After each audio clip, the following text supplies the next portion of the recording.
A Nascent Kaleidoscope. Chapter 16. I said my goodbyes to Thorum and departed at dawn. The old cart driver was waiting for me, having paid him for a few days to stay here. I had a second job to take care of. The enchantments on the companion's weapons only took the better part of a day, and I even had some supplies left. The pay was decent as well, a good chunk to add to my savings. Perhaps I should have handled the whole thing better. Well, I guess everything turned out well enough. It seemed like no one harbored any grudges against me. I probably bought a bunch of goodwill by giving that formula to the Harbinger. Well, let the pieces fall where they may. Still, though, that old man had some frighteningly perceptive eyes. Felt like he could see right through me in some capacity. The enchanting was a good experience as well. It gave me some inspiration for a few spells, using the runes of this land, that is. They create a spell circle around a single rune, modifying it to a certain extent to perform actions. It's like a runic sentence in practice. Now what if I could combine the two applications? Wait, I should deal with the first steps before jumping ahead. A thought popped into my head as I formed the magic in front of my hand. Instead of the native rune, I used the ones passed down by Odin. A single rune, a swallow, actualized and modified with the native variants to change its intent. The spell was brought forth, floating in the air in front of me. With a thought, a huge bolt of lightning was discharged, tearing apart a chunk of earth behind the carriage. What an oblivion! The old man shouted in surprise. Sorry, was testing something. I hurriedly shouted. A little warning next time. He mumbled in annoyance. I handed him a couple bottles of mead. He seemed content with that. It was a good spell, but the most interesting thing, the runic circle still persisted, and I knew I could use several more times before the mystery faded. The stored power was impressive. Maybe I could even overload it in a single burst or lower the output and keep it continuously firing over a long period. This had a lot of potential. It was only my first attempt. I knew I could modify them better for Very Juice. Now what do I call them?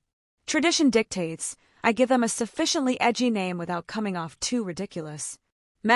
I'll think of one later. I've never been very good with names. What do you think, Drake?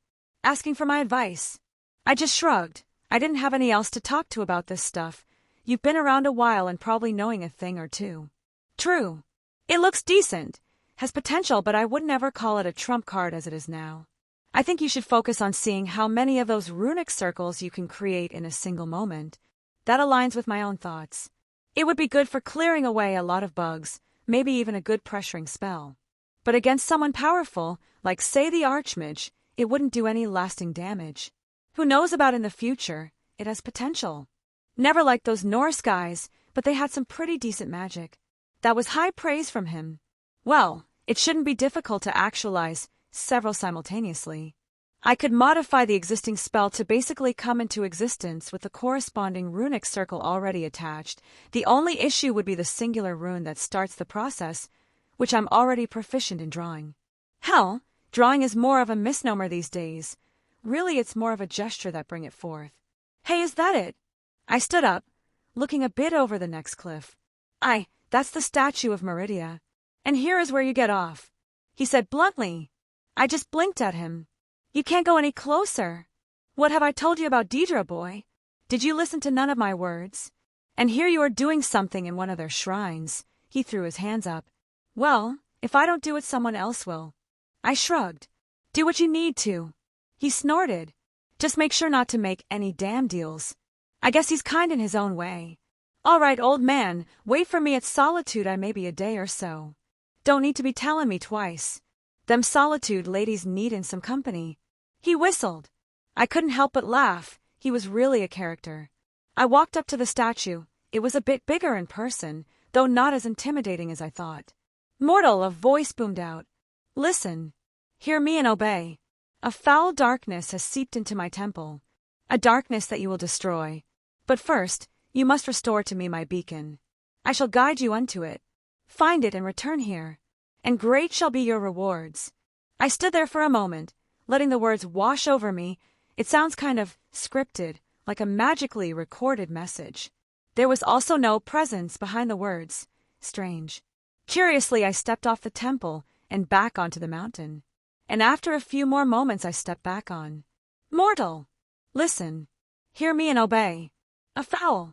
I stepped away again, then stepped back up. Is this magic that triggers whenever someone steps past a certain point? That's hilarious.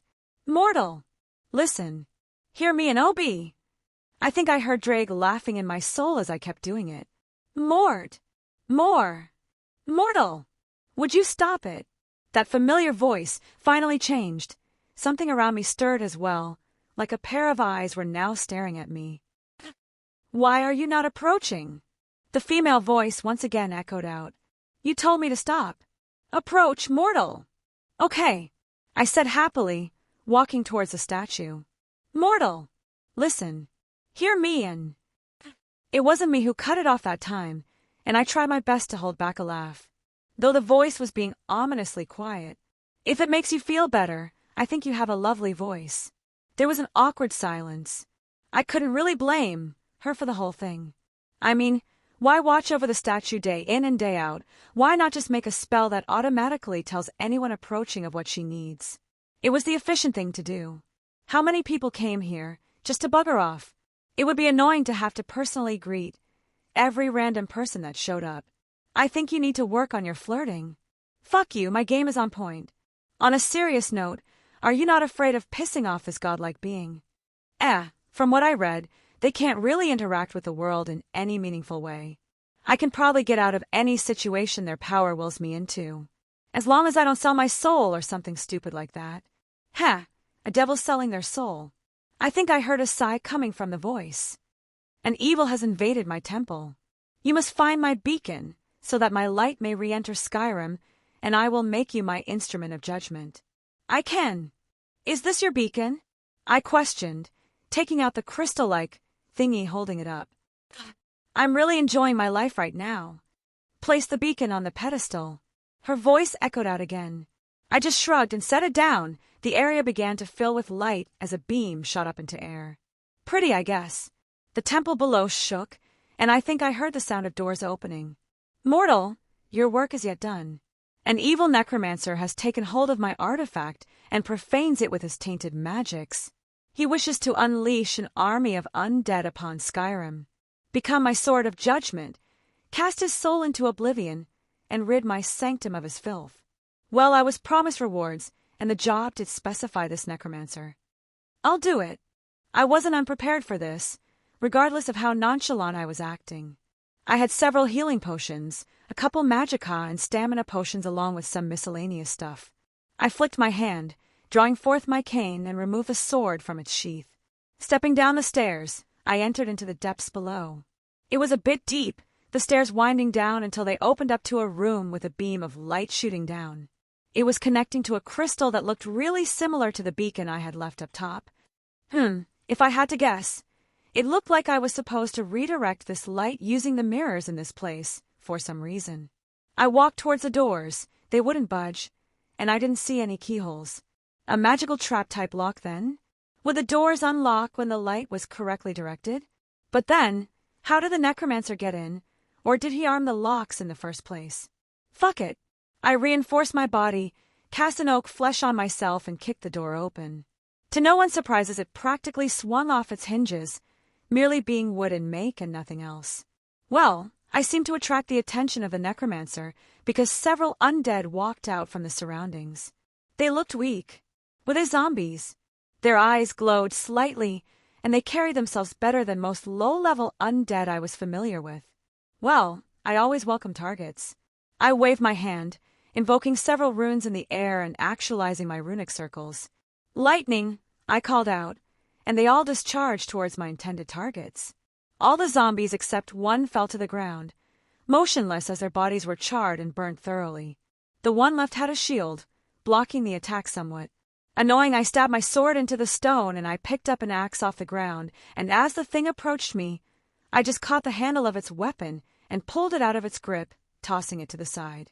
It tried to bash me with its shield, but I just pushed that away and slammed the axe into its skull, watching it kneel over and stop moving. The door around me triggered some kind of mechanism. Iron bars dropped in the doorways, blocking all exists as a bunch of specters appeared in the room. I don't know what type of ghosts they were, but they were pitch black and looked rather spooky. My circles discharged again, letting out a volley of lightning, taking several down. The spell had good power compared to continued use, but these would require a bit more oomph to disperse. Fireball. A simple aria was invoked as several balls of fire swirled around my hand and grew in size until they launched at a few more of these ghosts. I suppose this would be difficult if someone came in here only swinging normal steel. But a lot of this shit could be down with magic without much effort. Then again, I guess the necromancer expected more Nords than anything. I saw another of those beacons. I was supposed to do something again. Whatever, I walked over to the iron bars and lifted them up. Even with reinforcement, it was a bit heavy, though they were probably pure iron, so that wasn't surprising. Well, nothing else really jumped out at me. There was another room, but I just kicked open that wooden door too, then made my way further inside. I see. My uninvited guest finally arrived. I heard a voice call out as I entered the inner sanctum. I looked around. It was a wide room, several dozen coffins everywhere, and the supposed necromancer standing overhead at the top of the stairs. Yes. Banter is had. I introduce myself as Wilhelm Henry Schweinorg. You give your name that I care so much about, then you say something stupid, and I retort with something witty. Can we get on with this? Honestly, this was feeling like a chore more so than anything else. How could fighting undead be this boring? He looked at me. Annoyance flashed across his face as he raised his hand, and arcs of magical energy exploded out towards each coffin. Their lids opened and more zombies began to pour out. Lightning cloak! I recited. My body was enveloped in shroud of lightning, and even my weapon took on lightning-based properties. A nifty little spell I read about the other day. The first few of the zombies walked towards me, weapons raised high.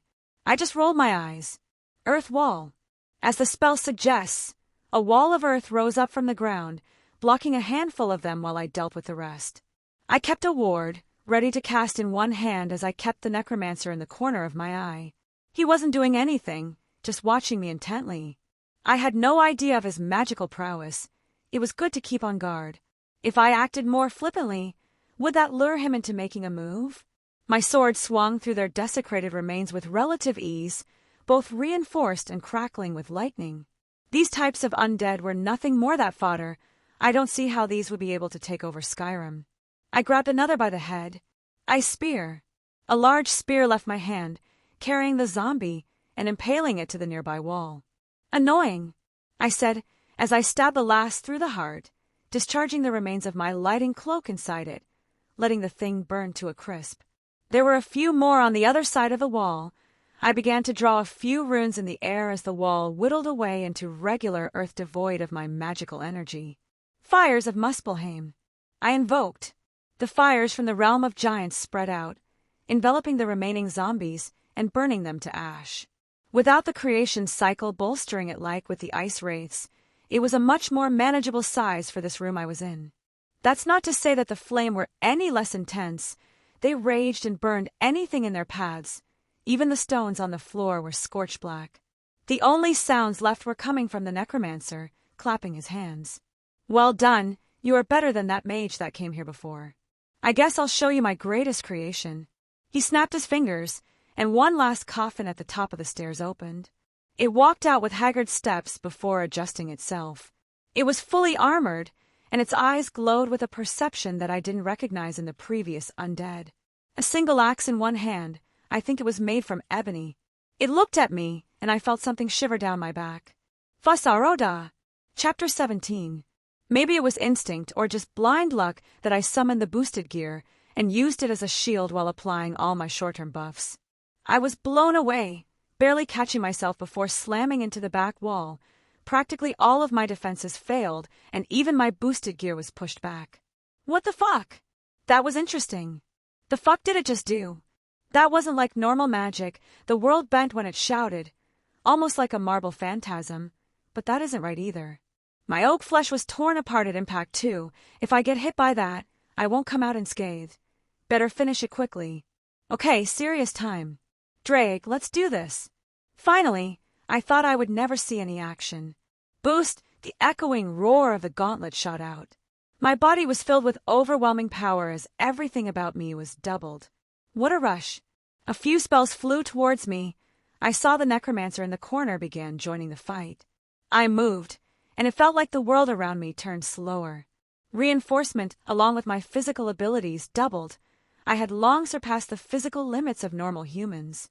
My gauntlet-clad fist found the cheek of the zombie, picking it off its feet and knocking it back into the wall. It dropped its weapon, the ebony axe, as my eyes darted towards my next target.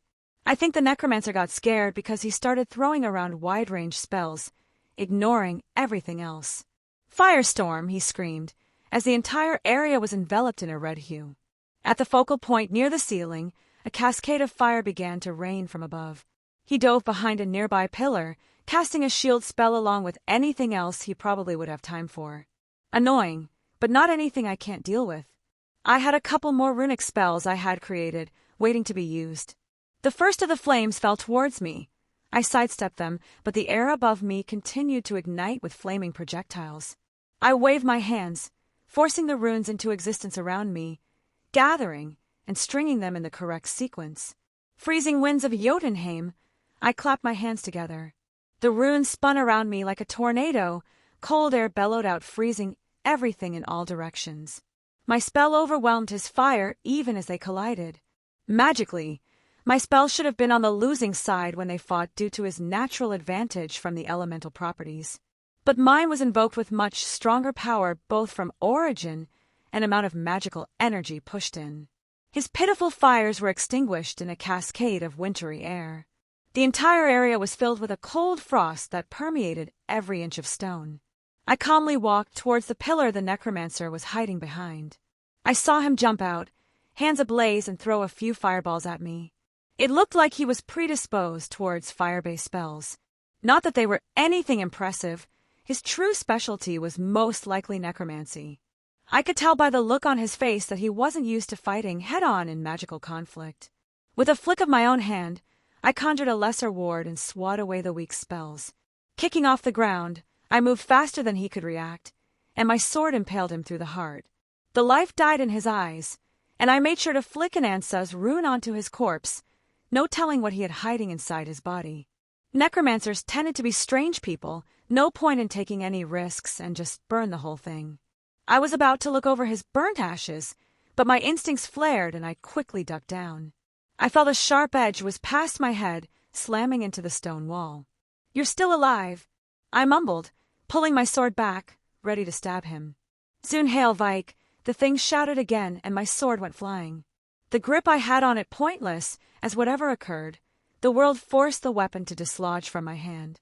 It quickly followed up with another swing of its weapon, as I used the gauntlet to block. Whatever intelligence it had, I don't think he could realize that my gauntlet would win against its ebony. No doubt if it were regular steel, I may have lost an arm here. Using my greater strength, I knocked its weapon away, giving me an opening. I cast telekinesis in one hand and turned undead in the other. Both basic spells in their respective schools, and pushed them together at the center of the zombie. Turn undead didn't make undead flee as one would think. Granted, that was the most likely outcome. No, it forced an undead away from you. It was just the path of least resistance for the undead to walk away on its own feet to satisfy the underlying concepts of the spell. But combining with a telekinesis, I pulled the undead in, forcing it to fight against the turn undead spell. Like using a single finger to knock something away as opposed to flicking it with two fingers. The conflict only lasted a moment between my two spells, turn undead winning out with ease.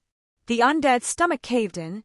I felt its weathered bones cracking as the thing's body broke down and exploded backwards. Stones broke and shattered at the impact.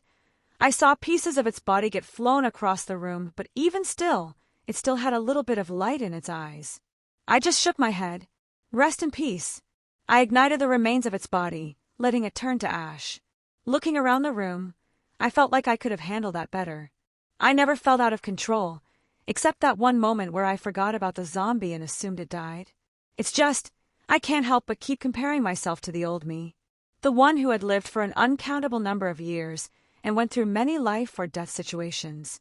Yeah, even with the weird magic the zombie was using, I just didn't like how I handled it. I could only click my tongue with a mental promise to get some decent training in. Well, let's see what treasure is left behind. I of course took the ebony axe. From what I understand, it should be worth a good chunk of coin. There was a side room I opened up. Inside was a bed, table, and some containers, most notably a chest. Opening it up, I just stared, dumbfounded at it being filled with gold. Why was it filled with gold, besides the obvious I mean? I picked up a nearby journal, skimming over a few pages. He was apparently going to be raising an army to conquer Skyrim or some other nonsense. What did he need so much gold for? I highly doubt he would be paying his undead for their services. Probably. I had met weirder people in my memories. There were a few places marked on an ugly drawn map of the surrounding area. Were these graveyards? Okay, so he did have a plan and didn't expect to take over Skyrim with a handful of shitty undead. I reached for another book on the table, and I felt my body almost fall to the ground. I caught myself and took a few deep breaths. Careful there, the first time is the hardest. Shit did not expect that. My boost had worn out, and my body returned to normal. I ached a tiny bit, moving in ways I shouldn't have been able to. It felt like I had just gone through a good workout. It should get easier the more you use it, and it will build up your strength in turn, so you can push your limits further. Interesting. Another thing I need to spend time training with. Obvious in hindsight, but it was good to experience it firsthand. I grabbed everything not bolted to the floor and threw it into my ring. If it could be sold, it was coming with me. All that was left, inside a sort of shrine, was the handle of a sword. There were engravings and remains of spells being cast all around it. I assume this is the artifact in question. I drew the sword without any fanfare and inspected the oddly shaped weapon. It looked remarkably sharp, but I could barely feel any power coming from it. Well, I guess I better head back. I made sure to burn all the other corpses along the way. Don't want any more necromancers to get any ideas. Killed the necromancer, got the sword. I waved the thing around in front of the giant statue. But my light hasn't cleansed my temple. The voice said in confusion. Oh, you mean those other beacon things? I just ignored those. Was I supposed to use those? Whoops. My light needs to cleanse the sword. I just shrugged and put the light inside the giant beam that was shooting up into the sky. The sword began to glow bright. A holy light enveloped it, and I felt something take hold of me and sweep me way up in the sky. Before I realized it, I was probably several miles up in the air, overlooking Skyrim, and there was a ball of light floating in front of me. Malkaron is vanquished. Skyrim's dead shall remain at rest as it should be. This is because of you. A new day is dawning, and you shall be its herald. Take the mighty Dawnbreaker, and with it purge corruption from the dark corners of the world. Wield it in my name, that my influence may grow. You want me to be your champion? I hazard a guess, and I guess the sword was called Dawnbreaker. Yes. She answered simple. The ball of light pulsed. What about my reward? Your reward. Was I not promised great rewards? I'm pretty sure it was repeated numerous times. You will wield my artifact, Dawnbreaker. She chose to ignore the latter part my comment. You mean the item that was the spoils of my battle after cleansing your temple? Something I would have gotten regardless. There was a bit of silence. I think she was contemplating what I said. But I was curious and reached out to poke the ball of light. Nothing happened, but I kept poking it. Was this a projection of sorts? I'm aware that these Daedra couldn't enter the world normally. They could only do something like this. But does this lead back to her realm? My academic mind was overwhelmed with curiosity, or that's how I rationalized it to myself. I followed the thread that linked to this little ball of light and touched on the kaleidoscope. I wouldn't really need any calculations. Using the thread as a sort of bridge, I opened a portal. I looked forward, and a woman on a throne staring back at me, completely dumbfounded. She radiated power, enough to make me freeze in place, but I was also overwhelmed by what I saw. Beautiful. She had bright blonde hair that flowed down past her shoulders, and glossy skin that was free from any blemishes. Blue robes that hugged every curve of her body, and long legs that my eyes refused to look away from. The robes were cut just high enough to see her legs in all their glory. Oh my. Did your heart just skip a beat? No comment. Sorry, wrong address. I quickly closed the portal, realizing what I had just done. That was stupid. Yup. This is going to blow up in your face. Oh, spectacularly. You. How did you just? You opened a portal to my realm of oblivion, how? Her voice carried her confusion, annoyance, and surprise. Portal? What portal? Anyways, I was promised rewards. I think great, was mentioned as well. So, I masterfully changed the subject. Fine, but I will have answers to my questions. What rewards do you wish? I will grant anything in my power. Gold, knowledge. Really, anything in your power? I questioned. Don't do it. I'm sorry, Drake. No, don't you dare. I said I would, and so I shall. She said with a bit more power in her voice. Be my woman. I answered without a shred of hesitation whatsoever. God damn it. What? Her confused voice echoed out. Why? This can only end badly. Poor impulse control combined with the fact that I'm a teenage devil. Excuses. You're right, those legs were just too much for me to resist. Well, it was a short partnership, but it was fun. Nice knowing you. I would gladly die between those thighs of hers. Chapter 18. I can't believe you did this. I can't believe I did this. You have a plan here? Yeah, don't die. Good plan. Are there any other steps? Yeah, part 2 is where I bury my head, bet we. Okay, so no follow-up then? Admittedly, part 2 is a work in progress. You know, this is where either a rejection or an acceptance comes. Usually a rejection in my experience. I mumbled. Okay, to be fair, it only happened once. I wasn't exactly the most social person when I was younger, and I asked a girl out. Got rejected. Blah blah teenage angst. Then I wallowed in self-pity for like 2 weeks before getting over it. I blinked and a moment later I was back on the ground, standing in front of Meridia's statue. Gone was the glowing orb of light, replaced with the familiar outline of a woman I had previously seen. Huh, I didn't think you could project such a thorough copy of yourself across dimensions. I admired her power. Yeah, let's go with that. But in seriousness, the aspect of her that was present wasn't any more powerful than that glowing orb. It just seemed like more of her was there. Rarely do I find a situation that requires my undivided attention so that I show myself in such a way. She answered, boring into me with quite a bit of pressure. Oh boy, I may have fucked up. You think? So, how we looking on Juggernaut Drive there, Drake? Sure, if you want to go out with a bang. Think she'll ask me how I want to die? Hint hint, it has to do with those amazing milky white legs. I wouldn't even be mad if that happened. You know what? I got this. I adjusted my tie, brushed off any dust on my clothing, and fixed my hat. It's a pleasure to meet you face to face. I believe this is the second time we are meeting, after you had torn a hole into my realm. She said dryly. Doesn't ring a bell. I just shrugged. Anyways, does a rejection need a meeting like this? My feelings won't be hurt. Maybe my pride a little bit, but that's life. Do you think my words are a jest?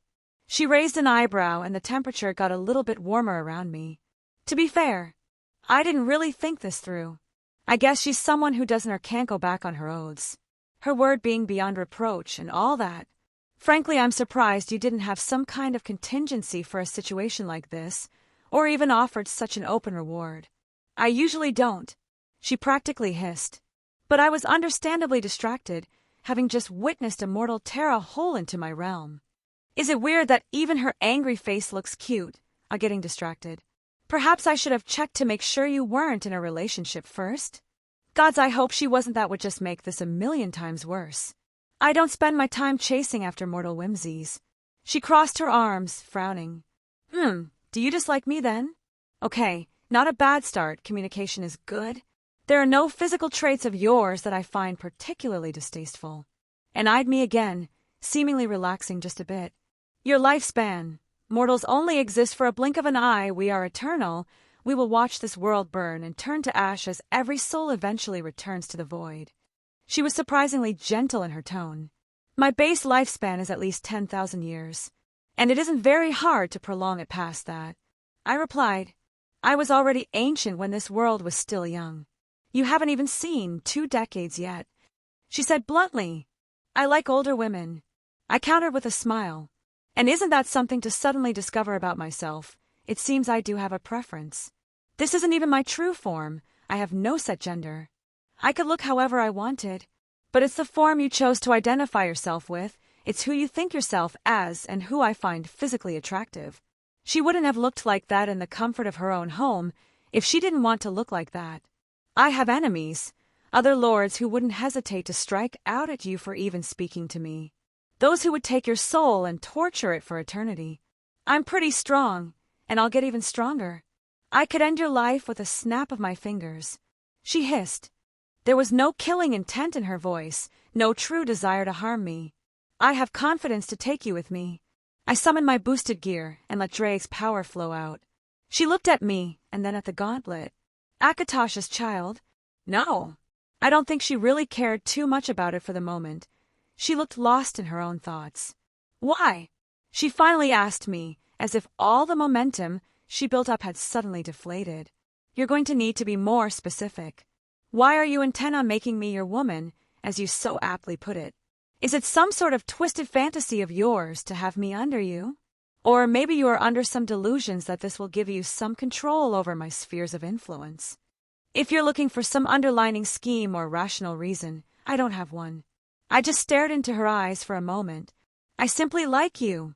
"You like me," she repeated, almost in disbelief. "Are you not going to profess your undying devotion and love for me?" She waved her hand flippantly.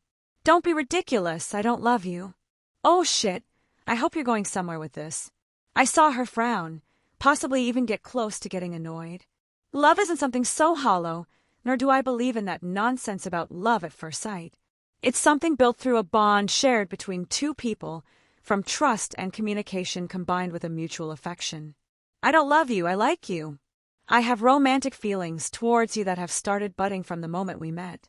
I have the desire to spend time with you and get to know you better. If and only if our relationship ever progressed to that point, then I will say those words to you and mean them from the bottom of my heart. I guess I never put my own feelings into words before. Do you think all it takes is some honeyed words to win my affection? Her voice was quiet, and for some reason she didn't look at me in the eyes. No, I think you deserve to be properly courted. I took a step forward. She glanced at me, but didn't show any discomfort as I got closer. I can't always leave my realm like this. There may even be days, weeks that we wouldn't be able to meet. I also have responsibilities that would take me far and force me away. I slowly reached out and took one of her hands.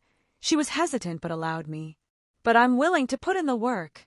She looked down at our hands, and I may have been seeing things, but it looked like the faintest color of pink dusting her cheeks.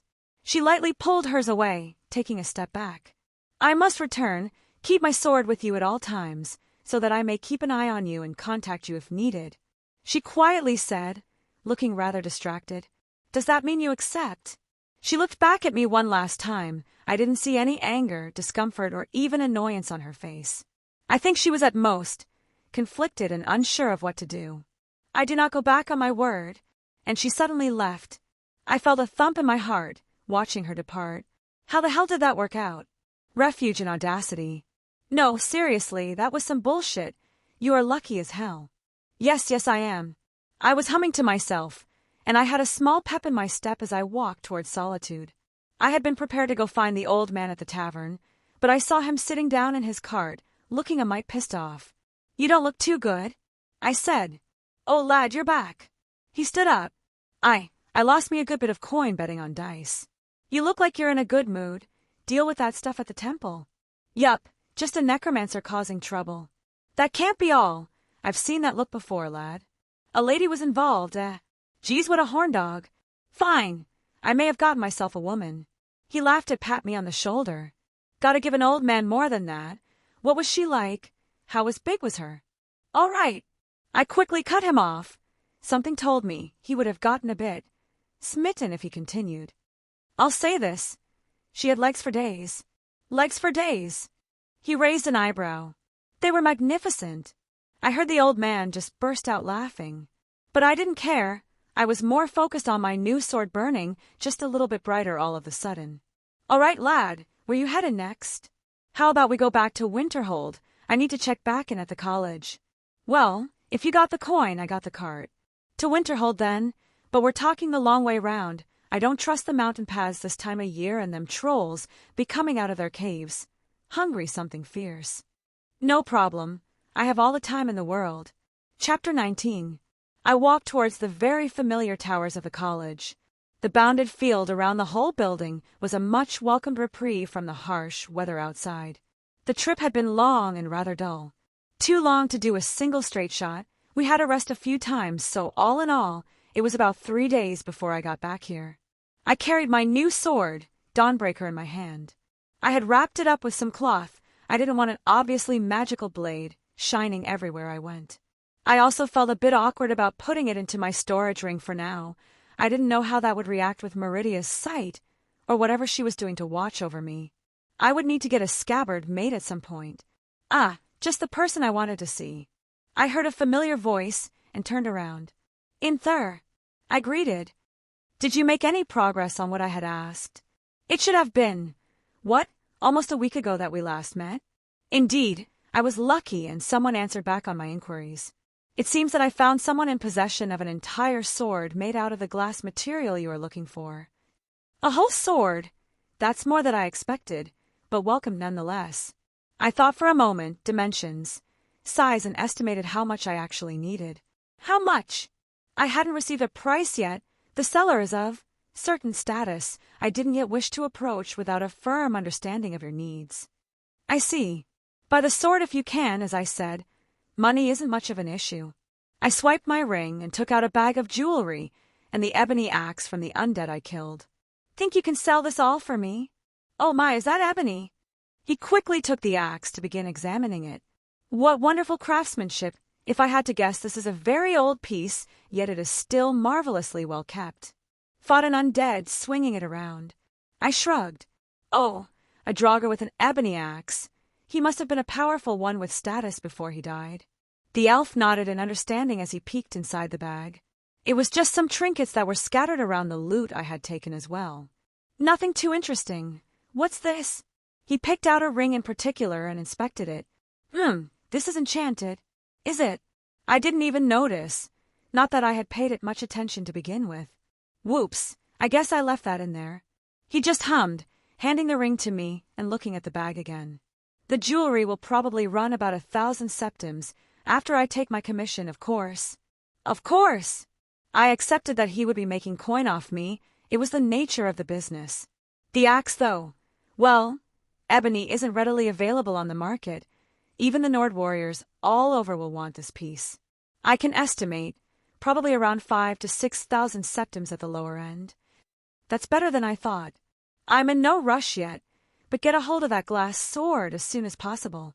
The sooner I have it, the sooner I can truly start planning out my mystic code. I'll reach out to my contacts right away. He gave a nod and wrapped everything up, taking it to who knows where. I didn't think he would cheat me. He was too open about his practices for that. If it got around that he was cheating his customers, the people in the college would stop trusting him. No doubt the Archmage also keeps an eye on his dealings. If anything crossed certain lines, I don't think he would stay on the sidelines. Regardless, it seems like everything is coming together. I can't wait to finally get started, though I don't think I'll be doing the actual forging. Guess I'll need to check back in on the companions for that. Hopefully they aren't too pissed. I really need to keep my temper in check. It shouldn't have bothered me as much as it did. I flopped onto my bed, and that was something nice to think about. My bed, the first time I had actually been into my room in the college since coming here. It was just a small little room with a few shelves, a tables, and my bed inside. Nothing extravagant, but it got the job done, and it's not like I would need to spend lots of time in here. Well, it beats sleeping outside in the snow. Barely, another voice replied. I tilted my head up to see the familiar form of Meridia sitting on the edge of my bed. Hello. I'm glad I shut my door. Would have been a bit awkward otherwise. I'm happy to see you again, even if I didn't expect our next meeting to be so soon. She crossed her arms and snorted. Is this the hole that you live in? For now, I guess. I don't really need much else while studying here at the college. I suppose this college is impressive enough by mortal standards. She gazed up at the ceiling. I can only recall a handful of places in this world that have better protections than here. I'm glad it gets your seal of approval. I lightly chuckled. Of course I want you to. She cut herself off. I expect certain standards from you. Well, I do have a question while you're here. Would it be okay to store your sword inside my ring? I wiggled my finger. Let me see. She gestured. I walked around my bed and sat next to her. I felt her hand stroke the metal band, inspecting it. It would not be a problem. Her hand started to pull away, but I lightly grabbed it. There was only a slight surprise on her end, but she allowed it all the same. Can I ask why you're here? Do you not welcome me? She said quietly. I'll always be happy to have you here. I'm just wondering if something is wrong or... I merely had a few moments free. She replied bluntly. I see. It must be time-consuming, having to overlook all your followers in addition to your duties that involves your domain. She was a god in all but name. I can somewhat guess that she had a lot of things she did on a daily basis. I do not have much influence in Skyrim, but in other parts of Tamriel, I have entire congregations waiting on my word and acting as extensions of my will. She sighed, and I saw her relax more than I had before. Unfortunately, that also means I end up with some particularly stupid mortals. Well, that's inevitable. People are stupid in general. I rolled my eyes as the thought of believers, not because I was looking down on her, but those groups tend to attract the idiots by nature of their inception. But you seem upset over something particular. What happened? She looked conflicted. I don't think she was used to talking to people, or rather opening up in any capacity.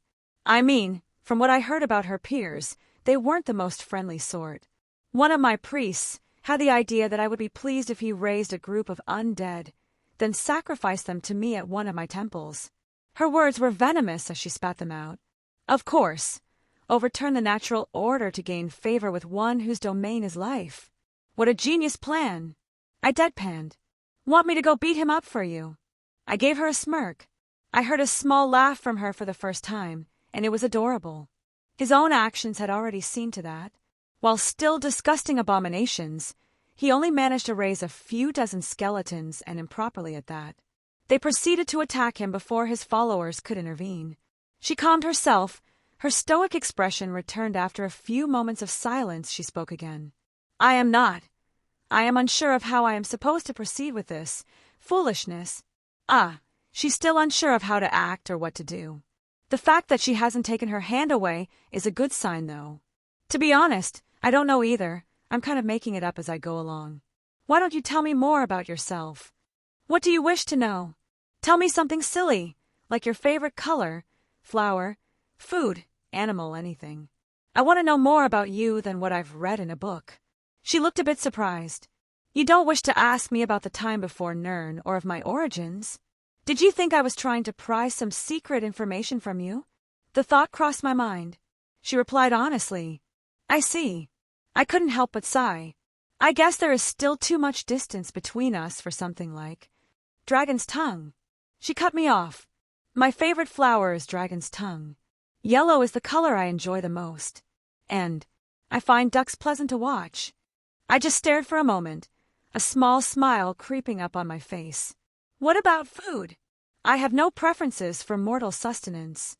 Well, we'll have to fix that in the future. I'm happy that she's willing to meet me halfway here. Thank you for telling me. I gave her hand a little squeeze. She looked down to where our fingers were intertwined, staring for a moment. I am confused. Is that why you came back so soon? Even if she had a few moments, it seemed like she came here with a purpose. She didn't answer, but instead stood up. I wish to test something. I was going to respond, but I quickly felt something I was unfamiliar with. Her lips pressed against mine ever so slightly, and only for a brief moment. After that brief moment, saw her trace her finger across her lips, like she was unsure of what happened. She turned to look at me, maybe even somewhat sadly. I need to return. I see, I said, standing up as well. I'll be waiting until next time. My time spent with you, so far, has been agreeable. She said quietly. Before I can step away from my duties again, I expect you to remain whole and in good health. I took a step forward, my hands reached for hers. She looked a bit hesitant, and dare I say, bashful, as I felt her soft hands in mine for another moment before she disappeared. I took a deep breath to calm my beating heart. What a woman! I grabbed my sword and put it into my ring, and as I took a step out of my room, I was suddenly teleported away. I blinked, looking around. I was in a room I didn't recognize, circular in nature, so I assumed in one of the college's towers. There were books everywhere and various magical doodads. At the center of the room was a small garden with all sorts of herbs growing with an artificial light right above. Wilhelm, glad you could come. Archmage Aron popped up next to me. Well, I didn't really have a choice. I said dryly. Oh, indeed, I suppose you are correct. It was my fault, but I'm sure you can understand, because you see, I was quite frantic when I found out a Daedric lord had appeared in my school. He didn't yell, but his words carried a lot of weight. I could tell he was upset. Whoops! Yes, whoops! He frowned. What did you do, Wilhelm? Did you make a deal with one of them? Please tell me you didn't sell your soul. I didn't, I'm perfectly fine. I denied. Then what did you do to get the attention of one of their ilk? He paced around the room. Your job? You went to the statue of Meridia. That's who appeared, I see. Did you become her champion then? I heard about her champions in the past, wielding her holy sword. I have the sword. I brought it out from my ring. But I didn't become her champion. Oh, Wilhelm divines, you didn't steal it from her temple, did you? He sighed. It's okay, this is fixable, at least you aren't bound to her. She'll want to be appeased. She hates undead fiercely. Perhaps we should find some rogue necromancers around Skyrim and offer them up. He stroked his beard, looking around the room, and pulled several books to him. No, a few crypts are around here. No doubt they have Draugr walking the halls. Perhaps she'll take that as a peace offering. I didn't steal it either. She willingly gave it to me. I scratched my cheek. Gods, this was embarrassing. It's like trying to tell my mom that I finally got a girlfriend. I believe I am missing something then. He slammed a book shut. Yeah, how do I put this? I thought about how to phrase this properly. I cleared out her temple from a necromancer, and she offered me a reward, something like, I'll give you anything in my power. Oh, brilliant. So you asked for the sword then. He clapped his hands. Well done. Dawnbreaker is marvelous sword, especially when diving into the ancient tombs that litter Skyrim. Not quite. He stopped, staring at me as his eyes narrowed. Wilhelm, what did you do? So I may have, asket herdobami woman. Pardon? I believe I misheard you. He lost pretty much all light in his eyes as he just looked at me, utterly dumbfounded. I asked her to be my woman. Ah, I thought that's what I heard you say. He clapped his hands, casting a spell and summoning a bottle of ale into his hand before downing it quite quickly. So, you are in a romantic relationship with the Daedric Lord, Meridia. Yup. Okay. I questioned. He nodded his hands, summoning a staff into his hand. He walked up to me, gave me a reassuring smile, and bopped me on the head. Ow! I rubbed my head. I'm not apologizing. Of course not. You're still a young man. I doubt the head on your shoulders has even taken back your thought process yet. I raised a finger up, about to respond but closed my mouth. That's actually fair. Indeed. He sighed. I suppose. This is substantially better than the worst case I was preparing for. So, would it be okay if she appeared here more? Are you asking me for permission for your Daedric Lord girlfriend to tear her way into this realm from oblivion and pop into the college for a social visit? Okay, when you spell it out like that, it sounds kind of weird. You know, this isn't the strangest conversation I've ever had. I have met Sheogorath before. He rubbed his temples. Even with the power of the college backing me, I don't think I have the ability to stop her, if I wanted to, that is. Mind you, I don't wish to do battle against an entity like her. My only request is that no harm come to my college and its people. I will make sure nothing happens. I gave my word. Okay. He nodded. Now it's time for your punishment. What? Did you think you could summon a Daedric Lord into my college without any consequences? He pulled out a map and handed it to me. Talfter was heading an expedition marked on the map. He finally uncovered the entrance to some ancient ruins, and it's crawling with undead. I think it appropriate that you help deal with that considering you're new. Lady friend. He looked at the sword still in my hand. Fine. I agreed. And I'm sorry I didn't really think things through. He sighed and pat my shoulder. Believe it or not, I understand. While I never fell for someone quite so, I did have my own love when I was younger. Sometimes we can't control who makes us feel that way. Now! He clapped his hands. Off you go. I suddenly felt myself be pulled away again, falling down into a pile of snow in the courtyard. Okay, I'll admit I deserve that. Chapter 20. So, Talfter, Can you give me an idea of what I can expect? We were quietly riding along in the small caravan that departed from the college. Only the necessities had been completed over at the excavation site. Basically, setting up some stairways, reinforcing the immediate paths to stop cave-ins. They had to stop when they somehow triggered a bunch of the mummified remains in the place to start rising. There were actually a few people from Winterhold coming along. A couple guards and a few of the Jarl's people. This whole thing was conducted with the support of the Jarl, surprisingly, considering the strained relationship.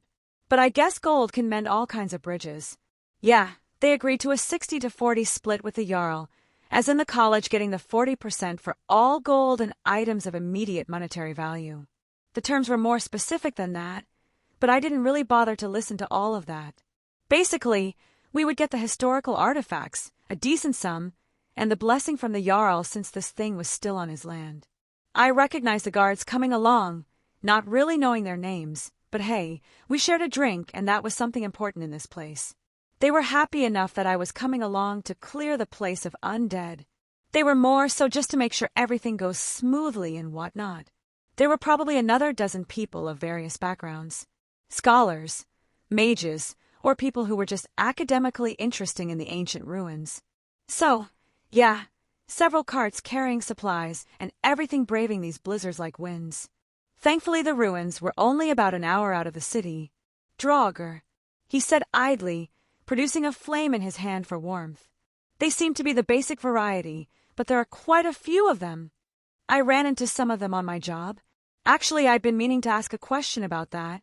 One of the undead that the necromancer used was a bit stronger than the rest. He even did this magic where he shouted and blew me away. You faced a Draugr that could use the Thursdayam? Tolfter looked at me in surprise. No idea what that is. Oh, yes. I forgot you are new to Skyrim. I suppose this knowledge isn't as widespread outside. The Thursdayam at its basic is the language of dragons, he said, molding his hands around a small flame, keeping it contained and radiating heat.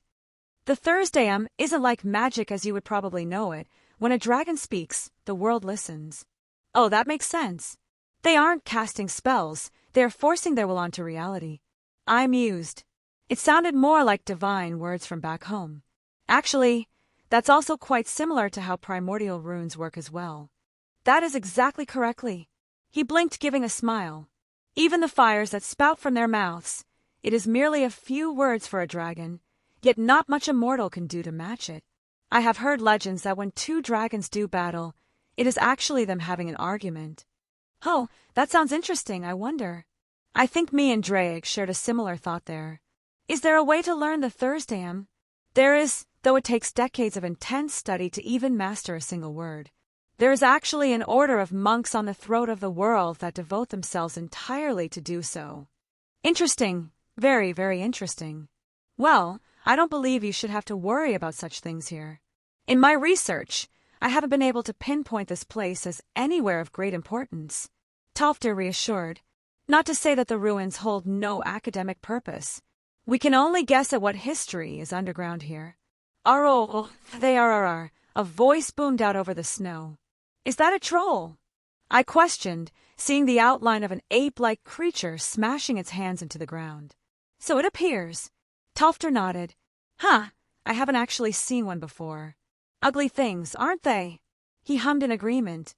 And they serve no true purpose. If it were a bear or some sort of animal, I may have just deemed it appropriate to scare them away. But a troll just burdens whatever region it decides to settle down in. You want this one? I eyed him. I wouldn't mind taking care of it, but... He gave a small chuckle. I wouldn't mind stretching these old bones for a moment. The flame in his hand danced around his fingers, and with a flick of his wrist it shot towards the troll who was still trying to intimidate the caravan. I was expecting a fireball of some sorts, maybe even something that would disintegrate the creature, but no, the ball erupted into a pillar that shot a good 20 feet into the air and consumed everything in that small area. I guess the title of master isn't just for show, even if it is for a different school of magic. That should do it. He smiled lightly. Not even a mild roadblock, but then again, the college really does have some monsters in it. Here we are, Tolfter exclaimed, as the excavation site came into view. It wasn't particularly large, about what you would imagine. The people all around me started to unload their carts. Several began setting up tents and making a camp that was livable. The weather hadn't let up. Even now, the snowstorm made it hard to see more than 50 yards in front of yourself. Is there even a name to go along with this place? I looked down into the dugout pit that revealed just a single door and some stone structures protruding out of the ground. Clearly, it had been swallowed by the ravages of time. We didn't have time to research anything inside yet. The Draugr came onto us rather quickly, and I was more concerned about evacuating my students and the non-mages that had accompanied us on the project. Tolfter stated, that's why he didn't just deal with them all by himself. I'm probably not even needed here, but this is my punishment. I guess I'll do the grunt work. And I don't mind helping out Tolfter. He probably needs to oversee the camp as well. I guess I'll get started then. Make sure you're probably prepared. Even if you have full confidence, you should always have the basics with you. Tolfter lightly chastised me, almost in a grandfatherly way. I have potions, food, and a lot of other supplies for emergencies. He just nodded, smiling. It's just an old man's worries. If you don't feel like you can handle it, just come back out. He gave me a small pat on the back. I can handle this. I waved him off. All right, off you go then. He gestured me away, letting out a small laugh. What a nice guy. Definitely my favorite teacher at the college so far. Well, here we go. I walked down and opened the doors, leading to a half-caved entranceway. It looked like it had been reinforced already, allowing for people to come and go. There were a few light sources everywhere, some magical-looking candles, a few lanterns here, or there with what looked like fireflies inside. I think there was some light coming from the ceiling as well. I couldn't quite see how it was working, but I think it was magical. Well, when in doubt, assume it's magic. The first true room was a bit odd, like a huge stone pillar with a winding staircase and a bunch of doors everywhere. The staircase looked very weathered, practically falling apart at the seams. I think this room was about as far as the previous expedition got before being chased away. There were a couple scaffoldings around, keeping the walls nice and sturdy. I did admire their precautions. It wasn't like this in the olden days of my old home. They were more concerned about finding treasure than securing something for historical significance. Well, it would suck for people without wings. The refreshing feeling of my wings being exposed to air was always nice after not using them for some time. I did make a mental note to give them some more exercise every now and then. They were technically a body part, even if they were magical in nature.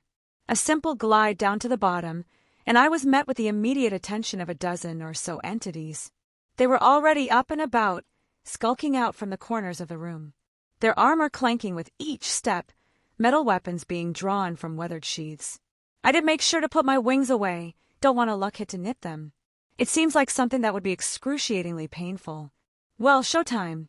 My body circuits flared, reinforcement covered my body, and I drew Dawnbreaker from my ring. Its warm flame was very reassuring. Even if I wasn't at all intimidated by the situation, it was soothing to hold in my hand. Hey, Meridia, are you watching? I whispered lightly. The light at the center of my sword pulsed with a faintly ethereal glow. Well, I offer these to you. Does this count as being romantic if she hated undead with a burning passion? The first Draugr ran up to me, hand fully extended back in a swinging motion. I barely paid it any mind as my sword swung out before I could finish. Its body was cleaved in two and practically disintegrated into ash on contact. I had barely felt any resistance, even with its metal armor in the way. I realized just now how powerful this sword truly was in the correct circumstances. The nature to be anti-undead, to be conceptually stronger when facing opponents that meet those criteria. Even if the steel armor wasn't any way necrotic, it was still but paper in front of my weapon. Meridia loathed undead with a passion. I could practically feel her jubilation transfer from the sword. If this really makes you so happy, we should make a date of it. I laughed as they clamored towards me. My sword pierced through another undead, bursting it into flames. This was the bare minimum of what the weapon could do, yet it was such an overwhelming weapon for its fated enemy. There were further enchantments on it, though, ones I couldn't even begin to unravel without years of research. It was a weapon created by a goddess, intended to be wielded by mortal hands. Perhaps not a divine construct, but it was something that could trade blows with a noble phantasm and not lose. I moved through the mob of undead creatures, their swinging not much more than childish flailing. Every swing of my sword, and another walking corpse was released from the prison of unlife, and whatever powers bound were free. It was exhilarating, wielding such a powerful weapon, and it was all mine. With a few short moves, the group of zombies had disappeared from the world, and my sword sung with happiness, light filling the room and removing any stain of corruption.